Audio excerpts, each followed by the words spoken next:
Slope जब भी बोलेगा किसी भी प्रोसेस के लिए तो आपको समझना है कि वो इंडिकेटर डायग्राम की स्लोप बोल रहा है। आइसोकोरिक में वॉल्यूम कांस्टेंट 0, आइसोबारिक में प्रेशर कांस्टेंट, वर्क डन का फॉर्मूला। क्लॉकवाइज प्रोसेस में यहां वर्क डन नेगेटिव होता है और एंटी क्लॉकवाइज प्रोसेस में यहां वर्क डन पॉजिटिव होता है। तो बेटा molar specific heat capacity isothermal process के लिए कितनी होती है बेटा? इनफिनिटी। पेपर में आपसे डायरेक्ट पूछ सकता है। इसमें इतना मजा नहीं आ रहा है, इस फिसल पट्टी में ज्यादा मजा आ रहा है। दिल गार्डन गार्डन हो रही है।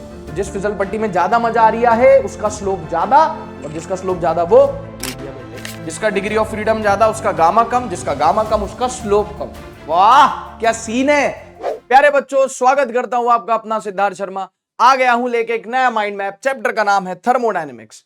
जी हाँ, ये वही थर्मोडायनेमिक्स है जो हम केमिस्ट्री में भी पढ़ते हैं। हाँ, माना कि वहां पे साइन कन्वेंशन अलग होता है, लेकिन थर्मोडायनेमिक प्रोसेसेस जैसे isothermal, isochoric, isobaric, adiabatic, polytropic process, वो सारे प्रोसेसेस तो सेम ही हैं।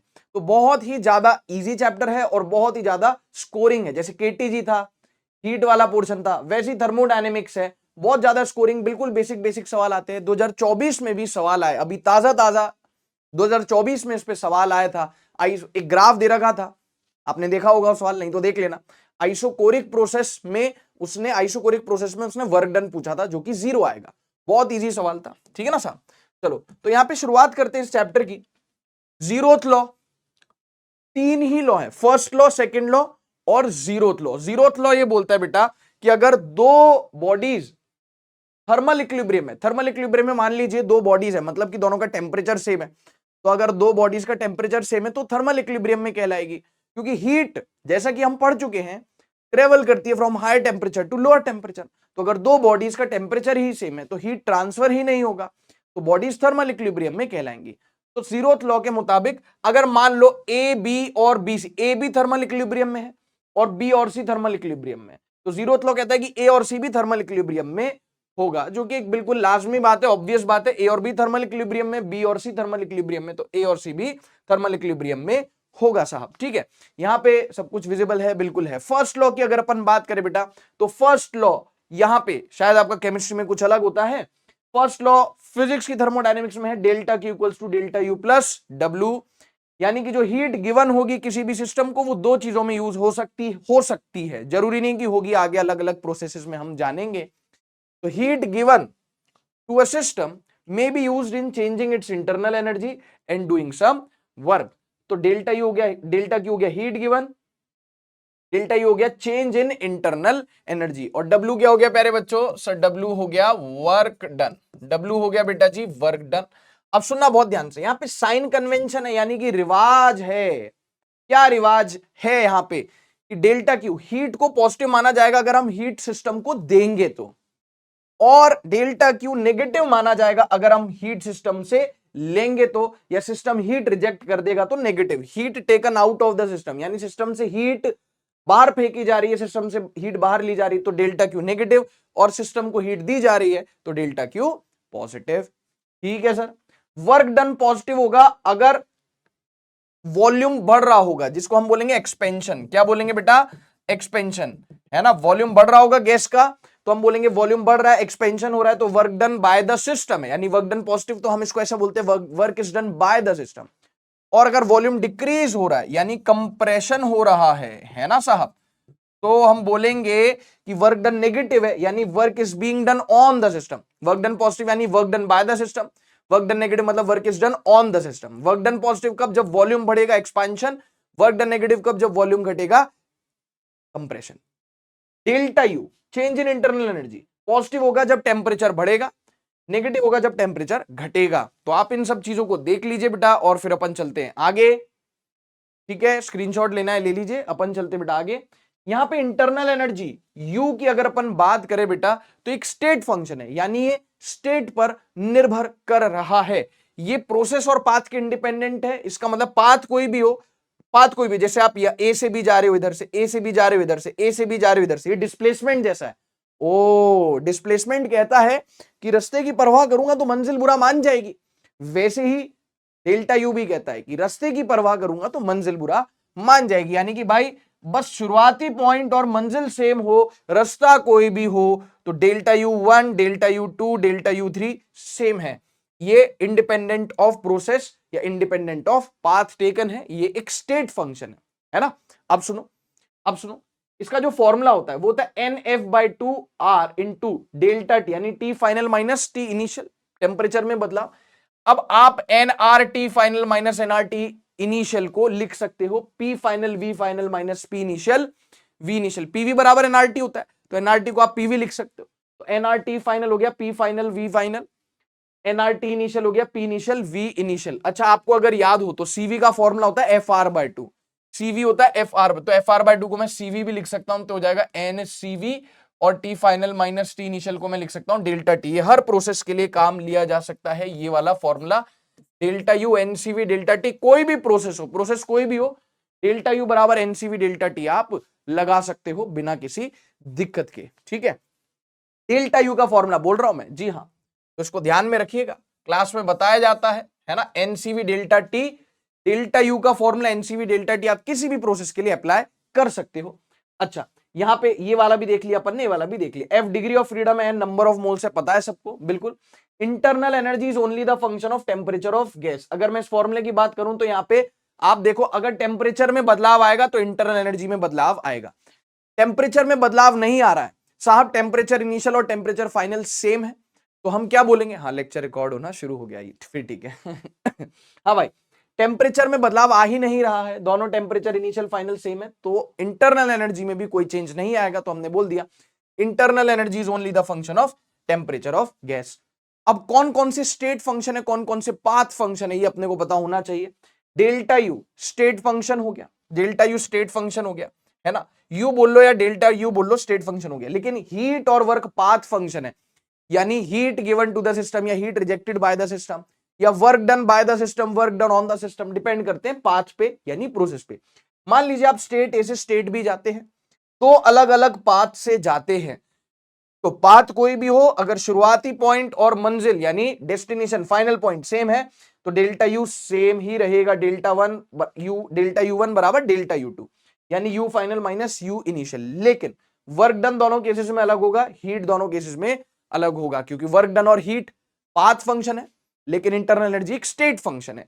अब आप इसको भी देख सकते हैं, स्क्रीनशॉट ले सकते हैं, और फिर हम चलेंगे आगे। ठीक है गुरुदेव, आगे चलते हैं बेटे। अब वर्क डन को कैसे डिफाइन किया है, वर्क डन एक पाथ फंक्शन है, याद है work done F dot DX होता है, integration F dot DX, force constant होता है तो फोर्स बाहर आ जाता है। हाँ, लेकिन यहां पे इस चैप्टर में थर्मोडायनेमिक्स में हम इसको थोड़ा सा मॉडिफाई कर देते हैं, ये आपने क्लास में डेरिवेशन भी किया होगा, हम इसको बोल देते हैं इंटीग्रेशन पीडीवी। हाँ सर, बिल्कुल सर, वो सर ने एक बॉक्स बनाया था, और मान लीजिए कि जो उसका ढक्कन था, ढक्कन बोल लो या पिस्टन बोल लो, वो मूव कर जाता है dx डिस्टेंस से, तो वॉल्यूम में कुछ चेंज आएगा, है ना। हाँ सर, वो हमने देख रखा है, क्लास में डेरिवेशन करवा रखा है, तो वर्क डन यहाँ पे हो जाता है इंटीग्रेशन पीडीवी। यूनिट ऑब्वियसली क्या होगी बेटा, जूल हो गई।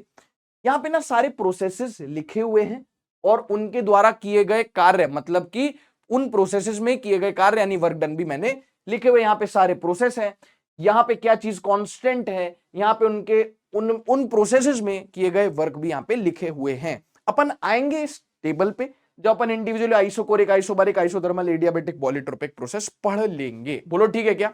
हाँ सर, तो मैंने आपकी सहूलियत के लिए टेबल लिख दी है, आपके पास वैसे क्लास में लिखी हुई होगी, आपको एक जगह लिखनी होगी, तो इससे लिख लेना। मैं अभी individually isochoric, isobaric, isothermal, adiabatic processes पढ़ाऊंगा, यानी कि हम रिवाइज करेंगे, वहां पे भी ये वर्क डन लिखे हुए हैं, तो मैंने एक जगह कंसोलिडेट करके लिख दिया है। आइसोकोरिक वैसे आपको पता होगा volume constant, isobaric pressure constant, isothermal temperature constant, adiabatic no heat transfer, polytropic process जो इनमें से कोई भी ना हो, है ना, ये उनके वर्क हैं। आगे जाके और दिख जाएंगे आपको ये फॉर्मूला, कोई टेंशन वाली बात नहीं है। ये क्या लिखा है ये मैं आपको बता देता हूं। पॉलीट्रोपिक प्रोसेस, देखो पॉलीट्रोपिक प्रोसेस वो है जो इनमें से कोई भी नहीं है, ना एडियाबेटिक, ना आइसोथर्मल, ना आइसोकोरिक, ना आइसोबारिक, कुछ भी नहीं है। हर प्रोसेस का अपना एक हीट कैपेसिटी होता है, स्पेसिफिक हीट कैपेसिटी होता है, मोलर स्पेसिफिक हीट कैपेसिटी होता है हर प्रोसेस का। पॉलीट्रोपिक के लिए होता है C for polytropic process. Polytropic process को जनरल प्रोसेस भी बोला जाता है, तो हर प्रोसेस का एक अपना मोलर स्पेसिफिक हीट कैपेसिटी होता है।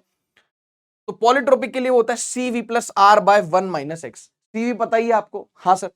R क्या है, गैस कांस्टेंट, और x क्या है, पॉलीट्रोपिक प्रोसेस या जनरल प्रोसेस की इक्वेशन होती है पीवी की पावर x बराबर कांस्टेंट, तो ये वही x है ना। तो इसको आप ध्यान में रख सकते हो, जहन में रख सकते हो। बाकी प्रोसेसेस के लिए बेटा हम स्पेसिफिक हीट जब वो प्रोसेसेस पढ़ेंगे देखेंगे तो उनमें हम देख लेंगे, है ना। आप इसके लिए पॉलीट्रोपिक प्रोसेस के लिए याद रख सकते हो, ठीक है। चलो बेटा, अच्छा स्क्रीनशॉट लेना है, ले लो भाई। चलते बेटा आगे, वर्क डन निकालना है आपको फ्रॉम पीवी ग्राफ। तो बेसिकली बेटा मुझे एक बात बता, क्या हमने बेसिक मैथ्स में पढ़ा है डिफरेंशिएशन मतलब स्लोप, इंटीग्रेशन मतलब एरिया? तो जब हमने ये देखा कि वर्क डन बराबर इंटीग्रेशन पी डीवी, डिफरेंशिएशन मतलब स्लोप, इंटीग्रेशन मतलब एरिया, तो क्या मैं कह सकता हूं इंटीग्रेशन मतलब एरिया? इसका मतलब मैं बोल सकता हूं कि area under P versus V graph, है ना। यहां पे लिखा हुआ है area under P versus V graph gives work done by the gas, यहां पे नीचे लिखा हुआ है, yes sir, area under P versus V graph gives us work done. लेकिन बच्चों को एक कंफ्यूजन होता है, यहां पे इंटीग्रेशन हम कर रहे हैं किसके रेस्पेक्ट में, वी के रेस्पेक्ट में। तो जो आप पीवी ग्राफ का एरिया लोगे बेटा वो वॉल्यूम एक्सेस से लेना, जैसे पी वर्सेस वी ग्राफ है इस प्रकार से, पी वर्सेस वी ग्राफ है, ठीक है ना, पी वर्सेस वी ग्राफ है, मान लो इस प्रकार से आपको एक ग्राफ दे दिया पी वर्सेस वी ग्राफ। अब सर ये एक वी वर्सेस पी ग्राफ है, तो बच्चा ना कंफ्यूज हो जाता है कि सर कौन सा एरिया लेना है। तो बेटा आपको ध्यान में रखना है, जहन में रखना है कि आपको वॉल्यूम एक्सिस से एरिया लेना है। ये देखो वॉल्यूम एक्सिस से जो एरिया आ रहा है वो आपको लेना है। अगर पी वर्सेस वी डायग्राम है, वी वर्सेस पी डायग्राम है, मैंने फिर से बोला, बच्चों को क्या लगता है कि यार कोई भी ग्राफ दे दिया, जैसे मान लो ये ग्राफ दे दिया, तो इस एक्सिस से, एक्स एक्सिस से आपको एरिया लेना है? नहीं, जरूरी नहीं है कि एक्स एक्सिस पे वॉल्यूम दी गई हो, है ना, जरूरी नहीं कि एक्स एक्सिस पे वॉल्यूम दी गई हो। अगर वॉल्यूम वाई एक्सिस पे दी गई होगी तो हम वाई एक्सिस से बनाया हुआ एरिया ले लेंगे। तो अल्टीमेटली आपको ध्यान रखना है कि area under P versus V graph from volume axis, area under P versus V diagram, है ना, फ्रॉम कौन सा axis, volume axis. Volume axis अगर ये है तो इससे, वॉल्यूम एक्सिस अगर ये है तो इससे। हालांकि 99.9% केसेस में आपको ये P वर्सेस V ग्राफ ऐसा ही मिलने वाला है, ठीक है, फ्रॉम वॉल्यूम एक्सिस। तो मैंने यहाँ पे कई बच्चों को मिसकंसेप्शन होता है वो भी क्लियर आउट कर दिया है बेटा, ठीक है सर, डन हो गया। इंटीग्रेशन मतलब एरिया, देख लीजिए, छाप लीजिए, स्क्रीनशॉट ले लीजिए, फ्रॉम वॉल्यूम एक्सिस। आ जाइए बेटा आगे चलते हैं आप। अच्छा, साइक्लिक प्रोसेस, नाम से ही समझ में आ रहा है, साइकिल, एक साइकिल चल रही है, साइक्लिक प्रोसेस, जहां से शुरू की वापस वहीं आ गए। अच्छा, साइक्लिक प्रोसेस का मतलब ये बिल्कुल भी नहीं है कि एक सर्कुलर पाथ होगा, नहीं भाई, कैसा भी हो सकता है। अरे ऐसा भी हो सकता है, मतलब आपने जहां से शुरू किया वापस आप वहीं आ गए, फिर चाहे उसका साइक्लिक प्रोसेस का शेप कैसा भी हो, डजंट मैटर, है ना, ठीक है सर। तो अब साइक्लिक प्रोसेस में पूछ लेता है कि वर्क डन क्या होता है। तो work done is area inside the graph और cycle, work done is area inside the graph या साइकिल। साइकिल के अंदर का जो एरिया होता है, जैसे मैंने यहाँ पे एग्जांपल्स भी ले रखे हैं, अभी आएंगे इस पे, वो क्या होता है, साइकिल के अंदर का एरिया इज वर्क डन, ठीक है। अब सुनना, पीवी ग्राफ हो या वीपी ग्राफ हो, अगर पीवी ग्राफ है, पीवी ग्राफ जो कि 99.9% केसेस में पीवी ग्राफ ही देता है, पीवी ग्राफ है और क्लॉकवाइज साइक्लिक प्रोसेस है, तो वर्क डन, क्लॉकवाइज है तो पॉजिटिव होगा, वर्क डन। यहां पे बात हो रही है वर्क डन की, क्लॉकवाइज में वर्क डन की बात हो रही है पॉजिटिव। पीवी ग्राफ है, एंटी क्लॉकवाइज है, साइक्लिक प्रोसेस एंटी क्लॉकवाइज तो वर्क डन होगा नेगेटिव। और एकदम से वक्त बदल दिया, जज्बात बदल दिए और साइन बदल दिया वीपी ग्राफ में, जैसे हम पीवी ग्राफ से वीपी ग्राफ है, P versus P, V versus P, यहां पे उल्टा होता है। क्लॉकवाइज प्रोसेस में यहां वर्क डन नेगेटिव होता है और एंटी क्लॉकवाइज प्रोसेस में यहां वर्क डन पॉजिटिव होता है। क्लॉकवाइज में पॉजिटिव होता है पीवी में और वीपी में clockwise negative. Clockwise anti clockwise में पीवी ग्राफ में वर्क डन नेगेटिव होता है, लेकिन एंटी क्लॉकवाइज में वीपी ग्राफ में वर्क डन पॉजिटिव होता है। पॉजिटिव नेगेटिव, नेगेटिव पॉजिटिव, है ना। हाँ सर, एक बार ये देखना, ये देख लो। तो पेपर में जब भी बेटे कोई भी ग्राफ दे, पीवी ग्राफ या वीपी ग्राफ, तो देख लेना कि पहले तो वो पीवी ग्राफ है या वीपी ग्राफ है, और फिर देखना कि क्या वो क्लॉकवाइज है या वो एंटी क्लॉकवाइज है, ठीक है, और उसी हिसाब से फिर आगे बढ़ना, उसी हिसाब से फिर प्रोसीड करना, ठीक है। 2024 में जो सवाल पूछा था उसमें आपको एक वीपी ग्राफ गिवन है, मैं देख ही लेता हूं ना, अभी आपके सामने बता देता हूं, वीपी ग्राफ है, पीवी ग्राफ है। इसमें जो सवाल पूछा गया था ना बेटे, वो पीवी ग्राफ था। कैसा ग्राफ था? पीवी ग्राफ था। और पीवी ग्राफ में उसमें एक प्रोसेस था आइसोकोरिक प्रोसेस, जिसमें वॉल्यूम चेंज होती नहीं, तो हमें पता वॉल्यूम चेंज नहीं होती तो वर्क डन जीरो होता है। तो उसमें बोल दिया कि यार ये जो प्रोसेस है फला फला बी से सी प्रोसेस है, जो कि आइसोकोरिक दिख रहा था, कांस्टेंट वॉल्यूम, वर्क डन कितना होगा, डायरेक्ट बिना सॉल्व किए जीरो। बहुत बेसिक सा सवाल था, स्कोरिंग चैप्टर है ना, ये हो गया। ये सर अब हम देखें कुछ एग्जांपल्स, जैसे पी वर्सेस वी ग्राफ है, मान लो ये सर्किल है, सर्किल है तो सर्किल के अंदर का एरिया क्या हो जाता है, पाई इंटू डायमीटर का स्क्वायर बाय 4, या पाई इंटू रेडियस का स्क्वायर, ये तो होता है पाई इंटू रेडियस का स्क्वायर, या रेडियस को आप डायमीटर बाय 2 लिख लो तो pi into diameter square by 4 हो जाएगा। डायमीटर एक डायमीटर ही हो गया v2 माइनस v1, एक डायमीटर हो गया p2 माइनस p1, है ना। हाँ सर। अच्छा अगर एंटी क्लॉकवाइज होता तो मैं चुपचाप यहाँ पे नेगेटिव लगा देता। अच्छा पीवी ग्राफ क्लॉकवाइज है मतलब पॉजिटिव वर्क होगा, area inside this triangular cyclic process is half into base into height, base हो गया v2 माइनस v1, हाइट हो गया p2 माइनस p1। रेक्टेंगल है, एरिया क्या हो जाएगा, लंबाई इंटू चौड़ाई, लंबाई होगी v2 माइनस v1, क्लॉकवाइज है v2 माइनस v1, चौड़ाई होगी p2 माइनस p1। देख लीजिए, वो देख लेना कि क्लॉकवाइज है कि एंटी क्लॉकवाइज है, पीवी प्रोसेस है वीपी प्रोसेस है, ठीक है ना साहब। हाँ सर आगे बढ़ो, चलो भाई आगे चलते हैं। हीट की बात करें मुन्ना, हीट की बात करें बेटा, तो ये एक पाथ फंक्शन है, यानी कि देखो क्यू यू डब्ल्यू सिर्फ यू ही है इंटरनल एनर्जी, जो कि एक स्टेट फंक्शन है, बाकी सारे कैसे फंक्शन है बेटा, पाथ फंक्शन है, ठीक है। तो हीट एक पाथ फंक्शन है, यूनिट कैलोरी ले लो, प्रैक्टिकल यूनिट कैलोरी होती है, बाकी जूल तो खैर है ही एसआई यूनिट, और कैलोरी और जूल में रिश्ता हम पहले ही देख चुके हैं। कैलोरी एक बड़ी यूनिट है, calorie 1 calorie equals to approximately 4.2 joule, वैसे वो 4.18 जूल होता है, लेकिन हम उसको अप्रॉक्सीमेट करके 1 कैलोरी पहले भी देख चुके हैं। हाँ सर आपने बताया था हीट में, बाकी मैं यहाँ पे भी लिख देता हूं, 1 कैलोरी इक्वल्स टू 4.2 जूल्स। किसी भी प्रोसेस के लिए हमने बोला कि जो Q है वो हो गया एनसी डेल्टा टी। अब बहुत ध्यान से सुनना, किसी प्रोसेस के लिए Q हो गया एनसी डेल्टा टी, सी क्या है, molar specific heat, molar specific heat, C हो गया मोलर स्पेसिफिक हीट, सी हो गया स्पेसिफिक हीट कैपेसिटी, मतलब वो अंडरस्टूड है कि यहां पे वो molar specific heat, molar specific heat है ना। एडियाबैटिक प्रोसेस के लिए तो डेल्टा क्यू जीरो ही हो जाता है, तो कोई हीट ट्रांसफर होगा नहीं। अगर हम बात करें बेटा कांस्टेंट वॉल्यूम के लिए, तो ये सी क्या हो जाएगा, सीवी, तो डेल्टा डेल्टा क्यू कितना हो जाएगा। अच्छा बहुत ध्यान से, कांस्टेंट वॉल्यूम में वर्क डन होता नहीं, आगे अपन देखेंगे। कांस्टेंट वॉल्यूम प्रोसेस में Q बराबर delta U plus W, work done होता नहीं कांस्टेंट वॉल्यूम में, तो जो डेल्टा क्यू है वही डेल्टा यू के बराबर है। तो डेल्टा यू तो वैसे भी एनसीवी डेल्टा टी होता ही था हर प्रोसेस के लिए, और बाकी यहां पे कांस्टेंट वॉल्यूम वाले प्रोसेस में डेल्टा क्यू और डेल्टा डब्ल्यू दोनों क्या हो गए, डेल्टा क्यू और डेल्टा डब्ल्यू क्या हो गए, दोनों एनसीवी डेल्टा टी हो गए। Yes sir. बात करें कांस्टेंट प्रेशर की, एनसीपी डेल्टा टी, तो डेल्टा क्यू क्या हो जाएगा बेटा एट कांस्टेंट प्रेशर, कितना हो जाएगा, delta Q at constant pressure कितना हो जाएगा, एनसीपी डेल्टा टी।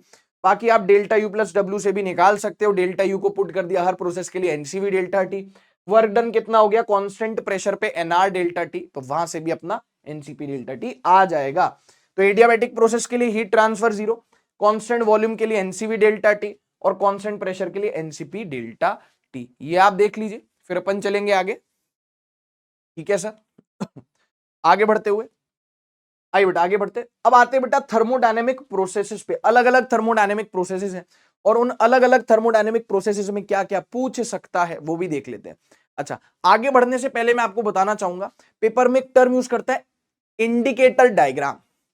बच्चा कंफ्यूज बोलता है कि यार इस प्रोसेस में इंडिकेटर डायग्राम कैसा होगा, इंडिकेटर डायग्राम, उसको वो गाड़ी के इंडिकेटर याद आने लगते हैं लेफ्ट राइट वाले।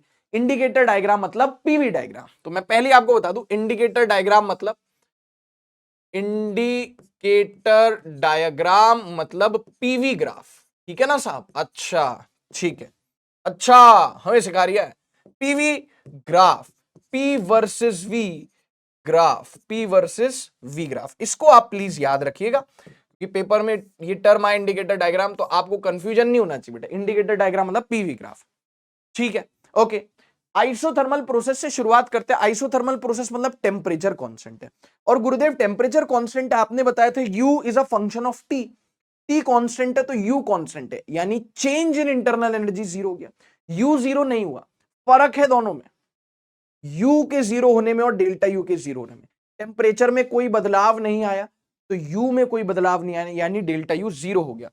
डेल्टा T जीरो तो डेल्टा U जीरो, अब पेपर में कभी आइसोथर्मल प्रोसेस ना बोले, ऐसे बोल दे कि एक्सट्रीमली स्लो प्रोसेस, या खाली बोल दे slow process, extremely slow process या खाली बोल दे स्लो प्रोसेस। और इसकी दीवारें कैसी होनी चाहिए, जिसमें हम एक्सपेरिमेंट कर रहे हैं, जो कंटेनर है उसकी दीवारें होनी चाहिए परफेक्टली कंडक्टिंग, ताकि टेम्परेचर में कोई भी बदलाव ना आए। तो पूरा बढ़िया से हीट का आदान प्रदान होना चाहिए, परफेक्टली कंडक्टिंग वॉल्स होनी चाहिए कंटेनर की। ऐसे बोल दे कि वॉल्स परफेक्टली कंडक्टिंग है तो समझ जाना आइसोथर्मल है, या एक्सट्रीमली स्लो प्रोसेस या स्लो प्रोसेस है तो समझ जाना आइसोथर्मल प्रोसेस है। फर्स्ट लॉ के हिसाब से delta Q equals to delta U plus W, work done. Delta U zero हो गया तो सारी की सारी हीट जो है वर्क करने में इस्तेमाल हो जाती, कि डेल्टा यू तो जीरो है, तो सारी की सारी जो हीट दी जाती है वो वर्क डन में इस्तेमाल हो जाती है। इक्वेशन ऑफ स्टेट, यार आपको याद है बॉयल्स लॉ? हाँ सर, बॉयल्स लॉ, पीवी बराबर NRT, N constant R constant TB constant, तो पीवी कांस्टेंट हो गया, पीवी कांस्टेंट हो गया तो पी1 वी1 बराबर पी2 वी2। क्या आपको इसका पीवी ग्राफ याद है? हाँ सर। तो पेपर में पता है क्या करता है, देखो ये बुड्ढा मेरे बीच में बहुत बोलता है, तो बुड्ढा बीच में आपसे पूछ सकता है कि आइसोथर्मल प्रोसेस के लिए इंडिकेटर डायग्राम बना है। अगर आपको इंडिकेटर डायग्राम नहीं पता है तो आपको लगेगा ये कौन सी भाषा बोल रहा है, ठीक है, तो आप समझिएगा प्लीज मेरी बात।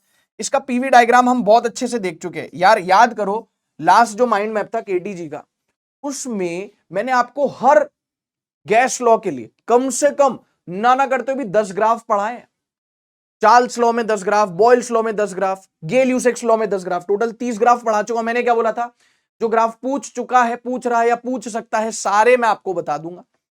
सही है, अगर नहीं देखा है केटीजी का आपने माइंड मैप तो जाके देख लीजिए। अच्छा, कभी कभी बच्चे कमेंट में लिखते हैं कि सर पिछले चैप्टर की सर रोटेशन का माइंड मैप डाल दो। अरे भाइयों बहनों, प्लेलिस्ट में जाके देखोगे केटीजी और थर्मोडायनेमिक्स तो रोटेशन के बाद आता है, मतलब वो डाला जा चुका है, आप ध्यान से ढूंढो तो सही। प्लेलिस्ट में जाओ, कंपटीशन वाला चैनल जिस पे आप देख रहे हो उसमें प्लेलिस्ट पे जाओ, ऊपर से चौथी या पांचवी प्लेलिस्ट आएगी फिजिक्स की, उसमें सारे के सारे माइंड मैप है। और ये जो थर्मोडायनेमिक्स का माइंड मैप है ये 11th क्लास का थर्ड लास्ट माइंड मैप है। इसके बाद 11th क्लास के 2 माइंड मैप और आएंगे, एक आएगा एसएचएम का, एक आएगा वेव्स का, उसके बाद 11th का पोर्शन खत्म, फिर 12th के भी माइंड मैप्स मैं बनाऊंगा, ठीक है। तो प्लेलिस्ट में जाके देख लेना, रिक्वेस्ट करने से पहले पुराने चैप्टर के आ चुके। चलिए खैर, तो पीवी डायग्राम कैसा दिखता है हम सबको पता है, पीवी कांस्टेंट है, P is inversely proportional to V या V is inversely proportional to V, rectangular hyperbola. इसको आइसोथर्म भी कहते हैं। इसको क्या बोलते हैं बेटा? जी हां, इस ग्राफ को, इस रेक्टेंगुलर हाइपरबोला को आइसोथर्म भी बोलते हैं, कि isotherm is drawn from for a process, मतलब समझ जाना आइसोथर्म। जी हां, इस रेक्टेंगुलर हाइपरबोला तो ग्राफ की प्रजाति है, लेकिन इस ग्राफ को फॉर आइसोथर्मल प्रोसेस हम आइसोथर्म भी बोलते हैं। क्या बोलते हैं? We also call it isotherm, we also call it isotherm. Okay, अब work done by the gas, work done by the gas हो गया 2.303, और यहां पे लॉग है। आप चाहो तो 2.303 हटा दो तो लॉग की जगह लॉन यूज कर लो, मतलब यहां पे बेस 10 है, 2.303 हटा दोगे लॉन आ जाएगा, यानी बेस ई हो जाएगा। कितना हो गया? एन 2.303 एनआरटी, टेम्परेचर कांस्टेंट है, log V2 by V1, final volume by initial volume. अब ऑब्वियस सी बात है कि प्रेशर कांस्टेंट है, इसका मतलब मैं क्या लिख सकता हूं, देखो ध्यान से देखो, P1 बाय P2 बराबर, P2 इधर आ गया और V1 नीचे चला गया, V2 बाय V1। देखो V2 बाय V1 कितना आ गया? P1 bye P2। तो V2 बाय V1 की जगह मैं P1 बाय P2 भी लिख सकता हूं। ये वर्क डन हो गया। स्लोप पूछ लेगा पेपर में, slope of isothermal process. Slope जब भी बोलेगा किसी भी प्रोसेस के लिए तो आपको समझना है कि वो इंडिकेटर डायग्राम की स्लोप बोल रहा है। तो स्लोप क्या होता है बेटा? इंडिकेटर डायग्राम का स्लोप क्या होता है? स्लोप का मतलब होता है इंडिकेटर डायग्राम का स्लोप, यानी पीवी ग्राफ का स्लोप, यानी पीवी ग्राफ का स्लोप, और वो हो जाएगा आपके पास डीपी बाय डीवी, है ना। पी वर्सेस वी ग्राफ है, जैसे वाई वर्सेस एक्स ग्राफ का स्लोप होता है D Y by D X, तो पी वर्सेस वी ग्राफ का स्लोप हो जाएगा डीपी बाई डीवी, और वो अलग अलग थर्मोडायनेमिक प्रोसेस के लिए अलग अलग होगा। आइसोथर्मल प्रोसेस के लिए जो डीपी बाई डीवी होगा वो होगा माइनस पी बाई वी। कितना होगा बेटा? That is gonna be minus P by V, ठीक है साहब? हाँ सर। तो जब भी आपको किसी भी थर्मोडायनेमिक प्रोसेस की स्लोप पूछेगा तो आप जहन में लाओगे, आप बोलोगे सर कौन सी ग्राफ की स्लोप? बेटा इंडिकेटर ग्राफ की स्लोप, ये अनकही बात है। Slope of any slope of any thermodynamic process, मतलब वो इंडिकेटर ग्राफ, इंडिकेटर डायग्राम यानी पी वर्सेस वी ग्राफ की स्लोप पूछ रहा है, डीपी बाई डीवी। और वो आइसोथर्मल के लिए कितनी आने वाली बेटा, it is going to be minus P by V, it is going to be minus P by V. कैसे आई पता आपको, जैसे पीवी बराबर कांस्टेंट है, हाँ गुरुदेव, वैसे क्लास में करवा दिया होगा, दोनों तरफ डिफरेंशिएट कर लो तो डीपीवी बराबर कांस्टेंट का डिफरेंशिएशन 0। डीपीवी याद है आपको, बेसिक मैथ्स में पढ़ा था, first function into second function का डिफरेंशिएशन, तो आप लिख दोगे P DV, yes sir, plus V DP बराबर 0। एक बार v का differentiation p as it is, एक बार p का differentiation v as it is. अब क्या हो गया, देखो ये उधर चला गया तो ये कितना आ गया, v dp बराबर माइनस p dv। सही बात है, अच्छा हाँ सही सही सही सही बात है। तो बेटा dp बाई dv, dv नीचे आ गया तो ये हो गया dp बाई dv, और ये हो गया माइनस p, और ये नीचे आ गया v, तो कितना आ गया dp by dv minus p by v। ऐसे आता है ये इसका स्लोप, याद रखना minus p by v, paper में डायरेक्ट पूछ सकता है। तो P और V क्या है, जहां पे स्लोप पूछा है वहां पे उस पॉइंट पे प्रेशर, जहां पे स्लोप पूछा है, जिस पॉइंट पे स्लोप पूछा है उस पॉइंट का वॉल्यूम। ठीक है, जैसे मान लो आपसे बोल दिया कि भाई यहां पे स्लोप बताओ, यहां पे स्लोप बताओ, तो आप बोलोगे जिस पॉइंट पे स्लोप पूछा है ना उसका प्रेशर, और जिस पॉइंट पे स्लोप पूछा उसका वॉल्यूम। समझ में आ गई बात, हाँ सर, तो माइनस पी बाय वी इस प्रकार से। ठीक है, देख लो स्लोप ऑफ आइसोथर्मल प्रोसेस। ठीक है, ओके सर, चलते हैं आगे, आइसोथर्मल प्रोसेस पूरा हो गया। अच्छा एक चीज और, यहां पे molar specific heat capacity, sir अपने को मोलर स्पेसिफिक हीट कैपेसिटी पता है वैसे तो, मोलर स्पेसिफिक हीट कैपेसिटी क्या होती है, देखो Q बराबर एनसी डेल्टा टी, Q बराबर डेल्टा Q बराबर एनसी डेल्टा टी, यही होता है ये सर। तो अगर मैं C की बात करूं तो हो जाएगा delta Q by N delta T. सही है, आइसोथर्मल प्रोसेस के लिए हम क्या बोलेंगे बेटा, for isothermal process temperature change तो है ही नहीं, डेल्टा टी कितना हो गया 0। आइसोथर्मल प्रोसेस के लिए डेल्टा टी 0 हो गया, डिनोमिनेटर में 0 मतलब सी हो गया इनफाइनाइट।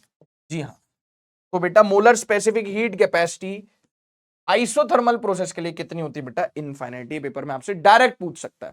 और याद करो, मैंने आपको जब बल्क मॉड्यूलस पढ़ाया था मैकेनिकल प्रॉपर्टीज ऑफ सॉलिड्स में, इलास्टिसिटी, काफी चैप्टर्स पहले, तब मैंने आपको बल्क मॉड्यूलस में एक की पॉइंट बताया था, हर प्रोसेस का, चाहे आइसोथर्मल हो, चाहे एडियाबैटिक हो, चाहे आइसोकोरिक का, आइसोबारिक हो, हर प्रोसेस का बल्क मॉड्यूलस बताया था, वो भी जहन में रखना, वो भी जहन में रखना। ठीक है ना, हाँ सर। तो सी हो गया delta Q by N delta T, isothermal process के लिए डेल्टा टी 0, तो मोलर स्पेसिफिक हीट कैपेसिटी कितनी होगी बच्चों, इनफाइनाइट हो गई आइसोथर्मल प्रोसेस के लिए। एक एक करके देख लीजिए फटाफट से, चलते हैं फिर आगे। ठीक है सर, आइसोथर्मल प्रोसेस स्क्रीनशॉट ले लीजिए, यहाँ पे देख लीजिए, तो मैंने डेरिवेशन किया स्लोप का, और वो molar specific heat capacity isothermal process की। चलो बेटा आगे आ जाओ, आइसोबारिक प्रोसेस की बात करें तो प्रेशर कांस्टेंट है, Charles law.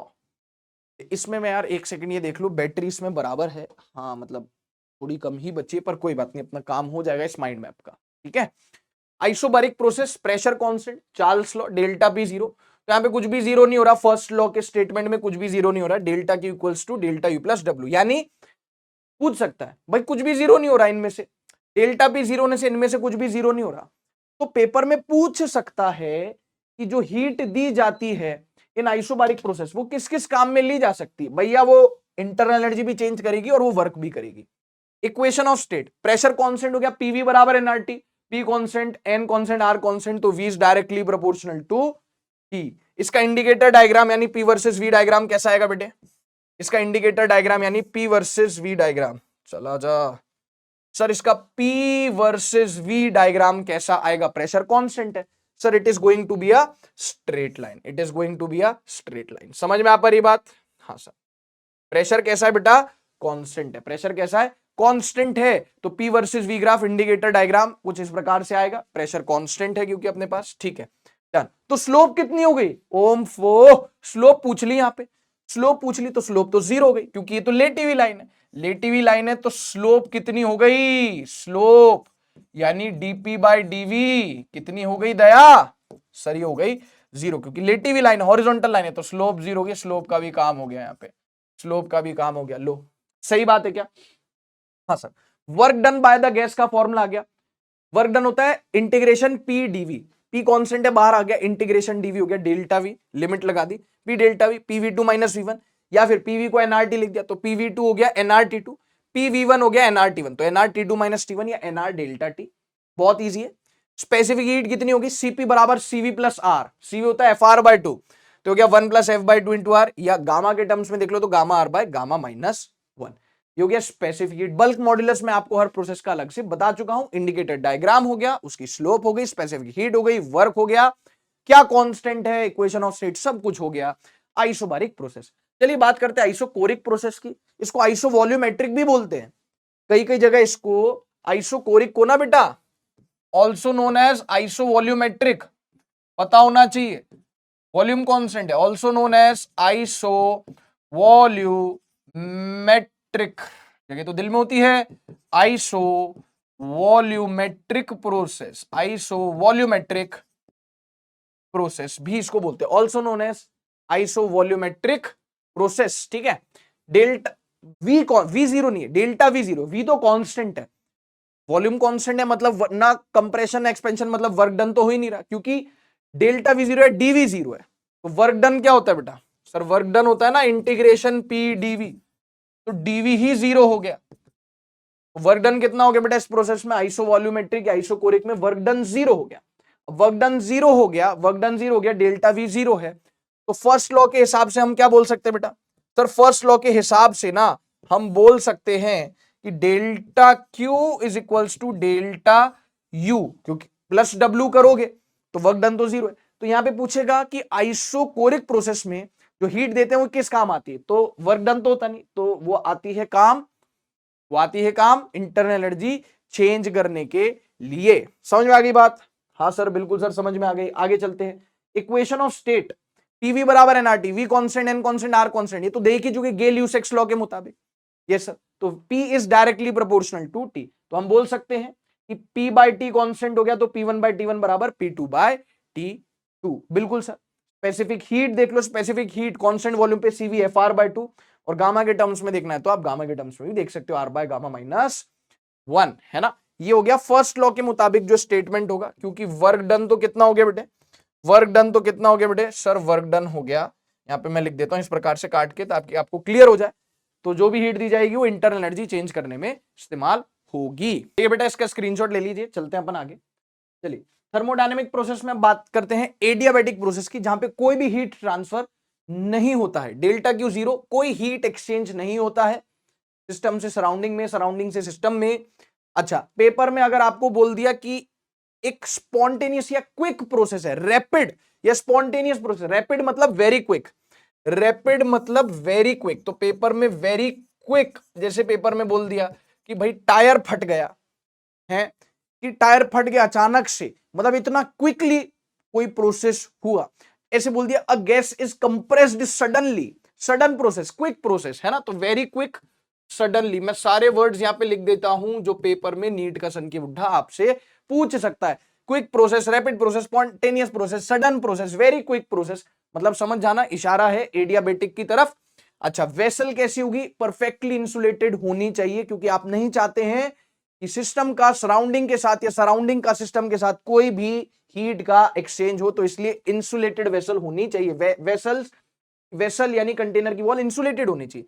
Delta Q equals to delta U plus W, delta Q क्या हो गया बेटा, जीरो हो गया हीट ट्रांसफर, तो यहां पे हम बोलेंगे डेल्टा यू कितना हो गया, माइनस डब्ल्यू। अब ध्यान देने वाली बात है कि कंप्रेशन अगर हो रहा है, कंप्रेशन मतलब वर्क डन नेगेटिव है, वर्क डन नेगेटिव है, तो डेल्टा यू कैसा हो गया, negative negative positive, delta U positive मतलब टेम्परेचर बढ़ रहा है, यानी कि एडियाबैटिक कंप्रेशन में गैस हीटअप होती है। पेपर में देखो सवाल कैसे बनता है, एडियाबैटिक कंप्रेशन में गैस, टेम्परेचर बढ़ रहा है मतलब गैस हीटअप हो रही है, और टेम्परेचर बढ़ रहा है, प्रेशर भी बढ़ रहा है, वो आप यहां से निकाल सकते हो पीवी की पावर गामा बराबर कांस्टेंट से देख के। एक्सपेंशन हो रहा है, एक्सपेंशन का मतलब work done positive, negative into positive negative, delta U क्या हो गया बेटा, नेगेटिव हो गया, डेल्टा यू क्या हो गया, नेगेटिव हो गया।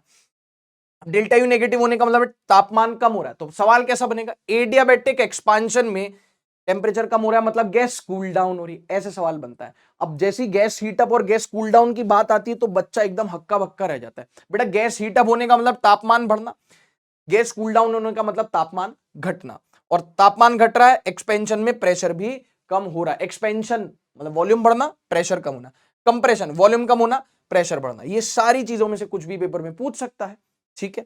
हाँ सर, अब देखेंगे ध्यान से इक्वेशन ऑफ स्टेट। तो ये तीनों आपको याद रखने बेटा कि पीवी की पावर गामा बराबर कांस्टेंट, गामा होता है CP by CV, T into V की power gamma minus one, T into V की power gamma minus one constant, या एक और इसका रूप है पी की power one minus gamma into T की पावर गामा। बेटा ये तीनों याद रखने हैं, कोई बुराई नहीं है पेपर में कौन इससे ये डिराइव करे, इससे डिराइव, इससे डिराइव ना। पीवी की पावर गामा कांस्टेंट, टीवी की पावर वी की power gamma minus one constant, और पी की power one minus gamma into T की पावर गामा कांस्टेंट। अच्छा, work done by the case कितना हो गया? वर्क डन हो गया, माइनस इधर भेज दो, minus delta U. Delta U का फॉर्मूला होता है एनसीवी डेल्टा टी, यानी NCV T two minus T one, minus अंदर गया तो NCV T one minus T two. CV का फॉर्मूला लगा दिया एफ आर बाय टू, तो N F R by two into T one minus T two, यानी T initial minus T final, ठीक है ना।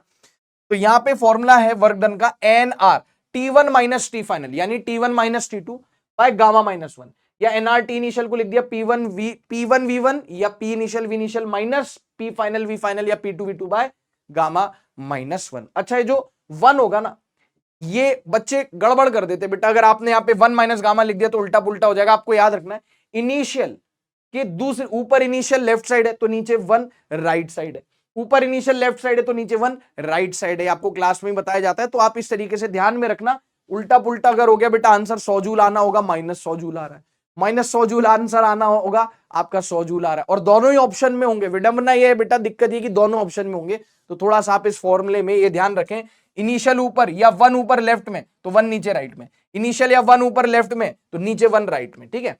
स्लोप ऑफ एडियाबेटिक प्रोसेस हो जाती है gamma into slope of isothermal process, और स्लोप ऑफ आइसोथर्मल प्रोसेस क्या होती है sir? Minus P by V, तो इसकी स्लोप हो जाएगी gamma into minus P by V. अच्छा, इधर देखो specific molar specific heat capacity C बराबर Q delta Q by N delta T. एक मिनट, यस सर, बिल्कुल सर, है ना। तो अब यहां पे हुआ क्या, ये डेल्टा टी टेम्परेचर चेंज है, अब डेल्टा क्यू जीरो तो सी भी यहां पे जीरो है, तो पेपर में पूछ सकता है मोलर स्पेसिफिक हीट कैपेसिटी कौन से प्रोसेस की बेटा? एडियाबेटिक प्रोसेस की, वो हो गया जीरो। सर इंडिकेटर डायग्राम कैसा दिखेगा? बहुत इजी है, देखो ना, पी वी की पावर गामा बराबर कांस्टेंट है, मैं आऊंगा उस पे। इंडिकेटर डायग्राम कैसा दिखेगा पहले आप ये देख लो, आपको छापना है तो इसको आप छाप लो, स्क्रीनशॉट लेना है स्क्रीनशॉट ले लो। अब देखो, आपको भी पता है मुझे भी पता है कि पीवी की पावर गामा बराबर कांस्टेंट, गामा की वैल्यू 1 से बड़ी होती है। गामा क्या होता है पता ना, CP by CV. Yes sir, CP जो है सीवी से बड़ा है, तो हम यहाँ पे बोल सकते हैं कि pressure is inversely proportional to V की पावर गामा। हाँ सर, है ना, मतलब वॉल्यूम बढ़ेगा तो प्रेशर कम होगा। तो ये एग्जैक्टली वो तो नहीं होगा आपका रेक्टेंगुलर हाइपरबोला, पर कुछ वैसा ही दिखने वाला ग्राफ होगा, कुछ इस प्रकार से। अब आप बोलोगे कि हम कैसे डिस्टिंग्विश करेंगे, डिफरेंशिएट करेंगे बिटवीन आइसोथर्मल एंड एडियाबेटिक, सब बता रहा हूं, है ना। तो इस तरीके का ग्राफ होगा, इनवर्स वाला ही ऐसा ग्राफ होगा। ये आपका अगर आइसोथर्मल होगा तो ये आपका एडियाबेटिक होगा, अभी मैं उस पर आऊंगा, पर ग्राफ कुछ इस प्रकार का होगा। और जो स्लोप होगी ना, ये इंडिकेटर डायग्राम है, इंडिकेटर डायग्राम यानी पीवी ग्राफ। स्लोप जो होगी यानी डीपी बाय डीवी, वो होगी gamma times of slope of isothermal process यानी माइनस पी वाई, तो minus gamma into P by T. ये देख लीजिए, ये देख लीजिए। अब चलते हैं आगे, ठीक है। अब देखो की पॉइंट है, slope of adiabatic gamma time slope of isothermal, gamma 1 से बड़ा है तो हम बोल सकते हैं कि slope of adiabatic is greater than slope of isothermal. अब सुनो, एक्सपेंशन और कंप्रेशन दोनों में देखते हैं। यहां पे हम एक गैस को दो अलग अलग प्रोसेसेस से एक्सपेंड कर रहे हैं, एक बार आइसोथर्मली एक बार एडियाबेटिकली एक्सपेंड कर रहे हैं। मतलब हम एक ही पॉइंट से शुरू करें, एक बार आइसोथर्मली एक बार adiabatically, initial volume final volume, है ना, एक्सपेंशन कर रहे हैं, लेकिन दो अलग अलग प्रोसेस है, एक बार आइसोथर्मली एक बार एडियाबेटिकली, और दोनों ग्राफ का धप्पा कर दे रहे हैं। यानी एक ही गैस को सेम इनिशियल वॉल्यूम से सेम फाइनल वॉल्यूम तक एक्सपेंड किया गया, एक बार आइसोथर्मली एक बार एडियाबेटिकली, और दोनों के ग्राफ बनाए गए और धप्पा किया गया, तो पाया गया कि कुछ इस प्रकार का ग्राफ आएगा। अब सुनो, स्लोप किसकी ज्यादा? एडियाबेटिक की। आप इसको ऐसे देखो कि फिसल पट्टी, पता आपको बचपन में अपन पार्क में जाते थे, बहुत सारे झूले होते थे, सबसे ज्यादा भीड़ लगी रहती थी एक तो स्विंग वाला जो झूला होता है उस पे, और फिसल पट्टी पे, सीसो पे जाते थे, पर स्विंग पे ज्यादा मजा आता था, है ना। और एक फिसल पट्टी, ऊपर चढ़े, फिसल पट्टी मतलब स्लाइड जिसको बोलते हैं भाई, ठीक है, हम तो बचपन में फिसल पट्टी उसको बोलते थे। फिसल पट्टी पता ना क्या होता है? ये ऐसे स्लाइड होती है, ये सीढ़ियां बनी हुई होती है, बच्चा ऊपर चढ़ता है फिर वापस नीचे आ जाता है। देखे तो बहुत सिली सा झूला है लेकिन मजा आता था, है ना।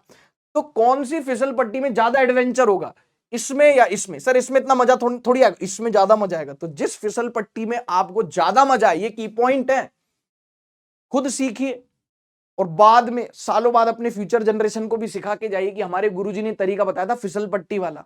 स्लोप किसकी ज्यादा ऐसे देखने में दिक्कत हो रही है, किस फिसल पट्टी में आपको ज्यादा एडवेंचर हो रहा है, ज्यादा फन आ रहा है, ज्यादा मजा आ रहा है। इसमें इतना मजा नहीं आ रहा है, इसमें इतना मजा नहीं आ रहा है, इस फिसल पट्टी में ज्यादा मजा आ रहा है, दिल गार्डन गार्डन हो रही है। तो जिस फिसल पट्टी में ज्यादा मजा आ रही है उसका स्लोप ज्यादा, और जिसका स्लोप ज्यादा वो एडियाबेटिक। वाह सर वाह, क्या सीन है।